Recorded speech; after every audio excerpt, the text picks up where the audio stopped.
ಮಾಡಿ ಮೋಸ ಮಾಡಿದ್ರ ಕ್ರಿಕೆಟರ್ ಕಾರ್ಯಪ್ಪ. ದೈಹಿಕ ಸಂಪರ್ಕ ಬೆಳೆಸಿ ಗರ್ಭಪಾತ ಮಾಡಿಸಿದ್ರ ಖ್ಯಾತ ಕ್ರಿಕೆಟಿಗನ ವಿರುದ್ಧ ಪೊಲೀಸರಿಗೆ ದೂರು ನೀಡಲಾಗಿದೆ. ವಂಚನೆಗೊಳಗಾದ ಸಂತ್ರಸ್ತೆಯಿಂದ ಪೊಲೀಸರಿಗೆ ದೂರು ನೀಡಲಾಗಿದೆ.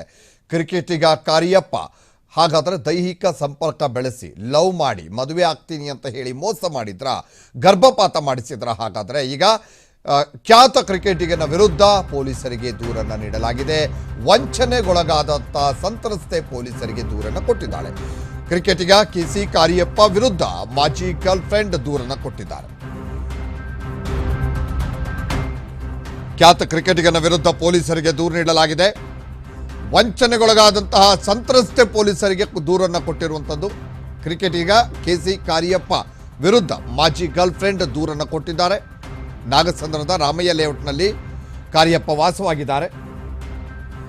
ಆರ್ಟಿ ನಗರ ಪೊಲೀಸರಿಗೆ ಕಾರ್ಯಪ್ಪ ವಿರುದ್ಧ ದೂರನ್ನು ನೀಡಲಾಗಿದೆ. ಇನ್ಸ್ಟಾಗ್ರಾಮ್ನಲ್ಲಿ ಕಾರ್ಯಪ್ಪ ಜೊತೆ ಪರಿಚಯ ಆಗಿತ್ತು. ಇನ್ಸ್ಟಾಗ್ರಾಮ್ನಲ್ಲಿ ಪರಿಚಯ ಆಗಿರುವಂಥದ್ದು. ಬೇರೊಬ್ಬರ ಜೊತೆ 2018ರಲ್ಲಿ ಮದುವೆಯಾಗಿದ್ದಂತಹ ಮಹಿಳೆಗೆ ಕಾರ್ಯಪ್ಪ ಪರಿಚಯ ಆಗಿತ್ತು. 2020ರಲ್ಲಿ ಆಕೆ ಗಂಡನೊಂದಿಗೆ ಡೈವೋರ್ಸ್ ಕೂಡ ಆಗಿತ್ತು.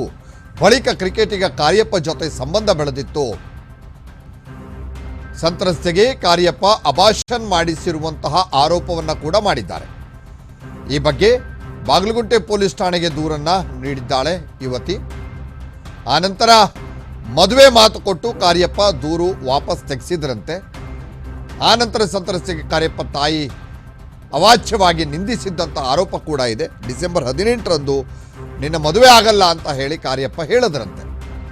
ನನ್ನ ಮೇಲೆ ಕಾರ್ಯಪ್ಪ ಹಲ್ಲೆ ಮಾಡಿದ್ದಾರೆ ಅಂತ ಕೂಡ ಸಂತ್ರಸ್ತೆ ಆರೋಪವನ್ನು ಮಾಡಿದ್ದಾರೆ. ಆರ್ಟಿ ನಗರ ಪೊಲೀಸ್ ಠಾಣೆಯಲ್ಲಿ ಕಾರ್ಯಪ್ಪ ವಿರುದ್ಧ ಎಫ್ಐಆರ್ ದಾಖಲಾಗಿದೆ.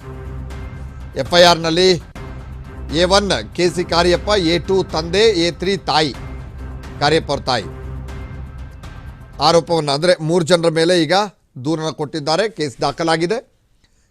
ಖ್ಯಾತ ಕ್ರಿಕೆಟಿಗ ಕೆಸಿ ಕಾರ್ಯಪ್ಪ ಮೇಲೆ ಎಫ್ಐಆರ್ ಕೂಡ ದಾಖಲಾಗಿದೆ.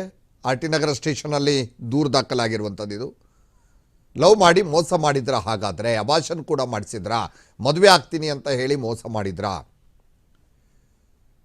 ಇದಕ್ಕೆ ಸಂಬಂಧಪಟ್ಟಾಗಿ ಹಿಂದೆನೂ ಕೂಡ ದೂರು ದಾಖಲಾಗಿತ್ತಂತೆ ಬಾಗಲಗುಂಟೆ ಪೊಲೀಸ್ ಠಾಣೆಯಲ್ಲಿ. ಆದರೆ ಆ ಸಂದರ್ಭದಲ್ಲಿ ಇಲ್ಲ ಮದುವೆ ಆಗ್ತೀನಿ ಅಂತ ಹೇಳಿ ದೂರನ್ನು ವಾಪಸ್ ತೆಗೆದುಕೊಂಡಿದ್ರು. ಆದರೆ ಈಗ ಮೊನ್ನೆ 18ನೇ ತಾರೀಕಿಗೆ ನಿನ್ನ ಮದುವೆ ಆಗಲ್ಲ ಅಂತ ಹೇಳಿದ್ರಂತೆ. ಅದಾದ ನಂತರ ಈಗ ಅವರು ದೂರನ್ನು ಕೊಟ್ಟಿದ್ದಾರೆ.